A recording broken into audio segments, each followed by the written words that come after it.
सीधे मंदिर चले जाओगे, अब आपको पता ही नहीं है कि सामने है कौन, तो आप कनेक्ट भी नहीं करोगे। तो मेरी ऑलवेज रिक्वेस्ट होती है कि हम गीता पढ़ें, थोड़ा रामायण पढ़ें, ग्रंथ पढ़ें। ये अमृतसर है, ये तो ग्रंथ का ही शहर है, या तो ग्रंथ की ही पूजा होती है।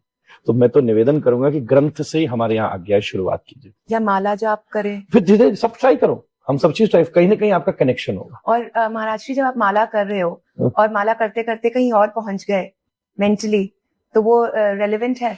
इसलिए मैंने कहा ग्रंथ भी जरूरी है, हर चीज जरूरी है। आप ये कहो कि मेरा पेट केवल शुगर से भर जाएगा, ऐसा you need a blend of everything ना। तो आप एक चीज ये सोचिए, जब मन का एक चीज का कंटेंट खत्म होता है तो वो शिफ्ट मारता है। अब आप एक ही चीज का आपके पास बहुत डिटेलिंग है, तो वो उस पर उतनी ज्यादा देर रुक सकता है। हाँ जी। फॉर एग्जाम्पल, आप किसी शॉप में जाइए, उसमें वेराइटी 2 चीजों की होगी, तो आप 10 ही मिनट तो रुकोगे। हाँ। पर आज मेगा स्टोर्स है, वो ऐसी प्लेसमेंट करते हैं आपके मन के हिसाब से कि one can not come out of it, और घर से रिलेटेड हर चीज आपको मिलेगी। तो जब आप सत्संग सुनते हो, जब आप पढ़ते हो, तो आपको माला से रिलेटेड जो कंटेंट है उसकी वैरायटी मिलती है, और इनग्रॉस आप हो जाते हैं उसमें। फिर एनग्रोस हो तो फिर बाहर आना मुश्किल होता है। पर मन तो चंचल है, फिर भी मन बाहर जाएगा तो कोई बात नहीं, मन को जाने दिया, फिर थोड़ी देर घूम के आ जाएगा। ऐसी तकलीफ में नहीं पड़ना आपको, उसको प्रयास कर, मन के लिए नहीं करना है।